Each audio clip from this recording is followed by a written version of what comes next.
Episode 8 of S.U.T.F. starts right now.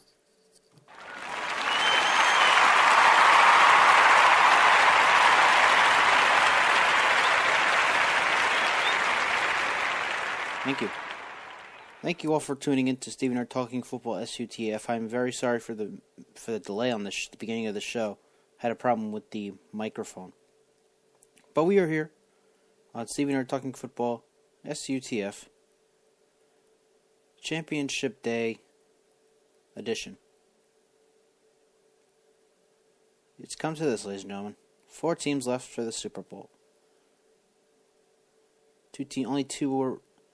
Only two will move on to Super Bowl 50, the granddaddy of them all in the NFL. You know, everyone knows the granddaddy of them all is actually the Rose Bowl. But the granddaddy of all in the NFL is the Super Bowl.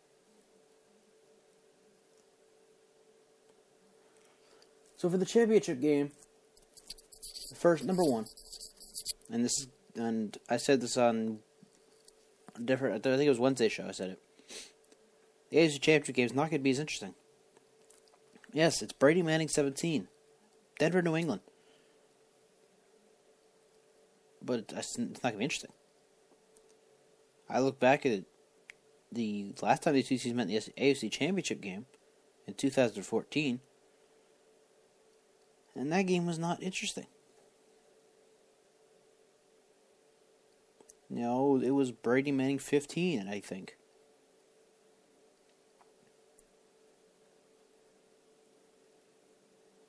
The game was so hyped. You can listen now to the show, Twitter at Rounding Fanatic 2, Facebook at Stephen III. The game was so hyped.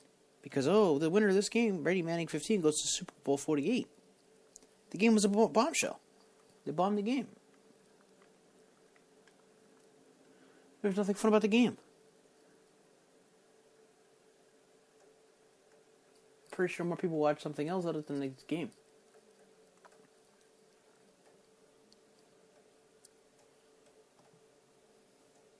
But anyway, we're moving on.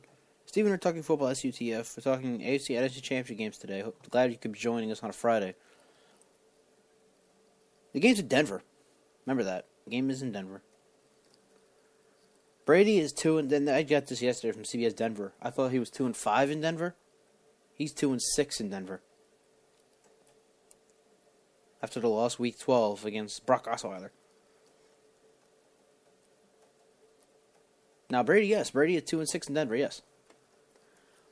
But he's also 11-5 against Peyton Manning. And when Peyton went to Denver, he's 3-1. One loss came in the AFC Championship Game in 2014. So it could go either way. Something has to give here.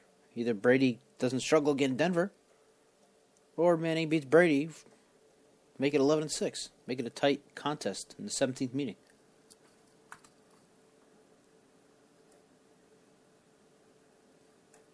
Something's got to give here.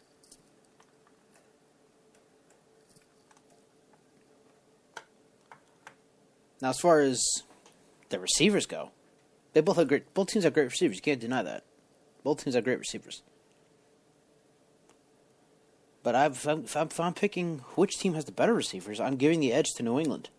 Because, when we look at it, yes, Emmanuel Sanders and Demaryius Thomas are great receivers, but they haven't had the seasons that Julian Edelman had 7 games with a broken foot.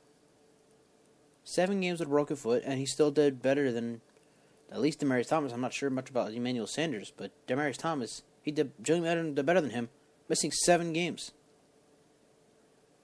Gronk missed a game. And he still has a great season. It's close, but you have to give the edge to the New England wide receivers. Even the wide receiving core is so great, their running back is a wide receiver.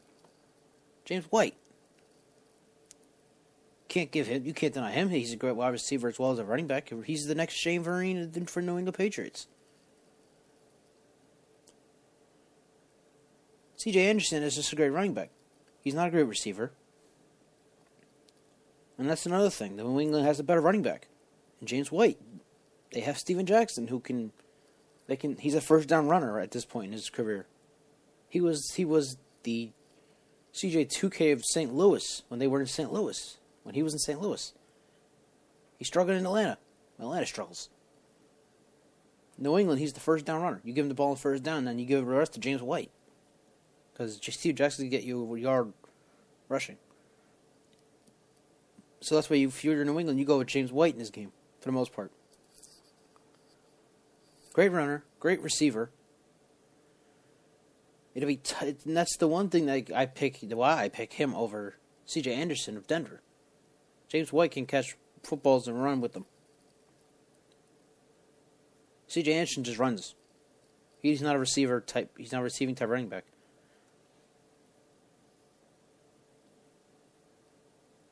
Both have great defenses. And you look at this defensive line for the Broncos. They have DeMarcus Ware from Dallas. They have Brandon Marshall. Look at the secondary. They have Hakeem Talib. Not denying this great Denver defense. New England's defense is also stellar. Devin McCourty, Patrick Chung. Great defenses.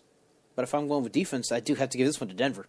Because they have their defensive line is just much more scary than New England's. After Vince Wilfork, it's like a fat guy losing weight. Like if a fat guy is 375 pounds. You know what? I won't go there. I'll go further than that. I'll go 600 something pounds. If you watch the TLC show, My 600 Pound Life, you'll know this people do crazy things. People are 600, 700 pounds, 800 pounds sometimes. They lose the weight. And it's like, boom. Like something's missing. Yeah, it's the weight, friend. Vince Wilfork was in New England last year. This is his first year in Houston. Texans are gone. They got eliminated by the Chiefs, who the Patriots then eliminated the week after. After Vince Wilfork left, the defensive line for New England, it was like a fat guy losing weight. Something's missing. Denver just got stronger on defense. And Hakeem Talib is a better safety than Devin McCourty, no doubt about that. Mostly because of the experience, yes, but there's other things that go along with that.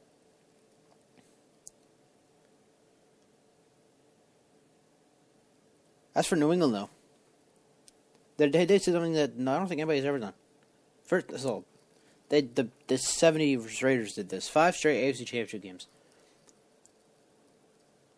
And they're just like the Raiders of the 70s. 1973 and 1977, the Raiders went to 5 straight AFC Championship games. They won 1. Look at the New England, though. Now look at New England. You think the Raiders went to 1 Super Bowl in 5 chances. Patriots went to 2 in 4 chances so far. But they're a missed field goal away from being 1 in 4 chances. And if they lose Sunday to Denver, 1 in 5 chances will be like the 70 Raiders. That one game against Baltimore, Justin Tucker missed a field goal that could have set the game into overtime. That ended the Ravens' season. The Patriots went to Super Bowl 46. Since then, they've lost. They lost to Baltimore the next year by 25 points, 30-13. And the year after that, they lose to Denver. Two straight losses in the championship game. And then they get back on the rocker against Indianapolis. But that's the whole Deflategate situation that I don't think they really did anything. I mean, it doesn't matter. I'll say this is so old now. They're still hearing March for Tom Brady on this Deflategate situation. Who cares if the Patriots deflated balls? If they did. I'm not saying they didn't. I'm not saying they did. But if they did, say the judge finds them guilty of doing it, who cares? You think a 44-7 game is because Tom Brady deflated balls? No. Patriots won 44-7 because the Colts didn't show up in the second half. Colts did great first half. Their defense was stellar. Daniel Luck did pretty well for himself. Second half, the Colts deflated, if anything. That's the Deflategate we should be talking about, is the Indianapolis Colts in the 2014 AFC Championship game. 44-7, 45-7. And you're going to blame balls for that? You're crazy. That's ridiculous. Steven here talking football, S.U.T.F. on a Friday. Thank you all for joining me. It is time, ladies and gentlemen. The time has come. Who am I picking in this game? After looking at everything, Brady's 2-6 in Denver, but 11-time against Peyton Manning. Patriots have better defense, better running backs, but Patriots have better wide receivers and better running backs, but the Broncos have better defense. Patriots are a missed field goal away from being 1-3 in 4 championship games. It shows they struggle in championship games other than last season. So, who is my AFC champion?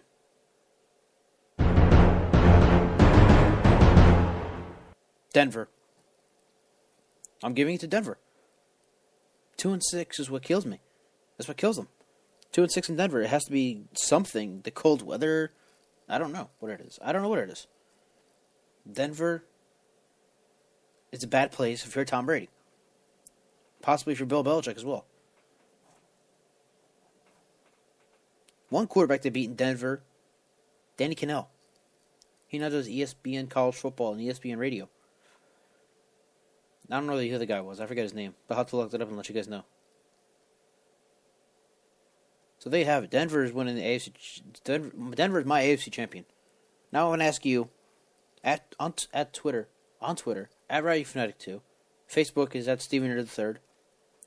Who's your AFC champion? Denver or New England? Let me know. And why? So there you have it. Denver's going to win the AFC Championship game if you ask me. Now over to the NFC side. This game is going to be great. So it's on Fox. Fox football is much better than CBS football, in my opinion. Thursday Night Football or Sunday or whatever it may be. Fox football is better. Carolina, Arizona. These two teams, you don't see them ever in the NFC Championship games. And definitely never against each other. This game is much more interesting for so much many reasons. The number 1 offense in Carolina gets the number 2 offense in Arizona. That's one thing. Bam, right there. Number 1 against number 2. This game's going to be an instant classic. It's looking like it's going to be an instant classic. Cam Newton, number 1 overall pick, Heisman Trophy winner, national champion, 15-1 record against Carson Palmer. 13-3 record, number 2 seed, number 2 offense, Heisman winner, number 1 overall pick. This game's going to come down to the quarterback play. Whoever has the better quarterback will win this game.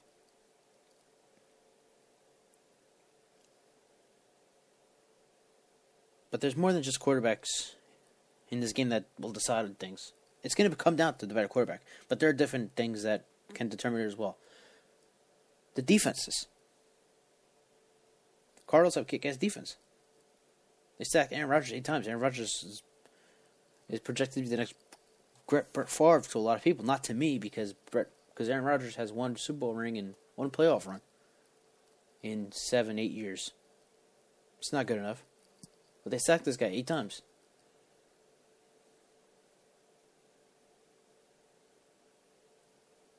I do give the edge to Carolina's defense, though. Carolina's defense is so much more stronger. Luke Kuechly has like 3 interceptions for 3 touchdowns on interceptions. Probably more interceptions than that. Josh Norman's a great cornerback, even though he looks to solve problems with his fist sometimes. You should be looking into that. Shouldn't be solving problems with your fists.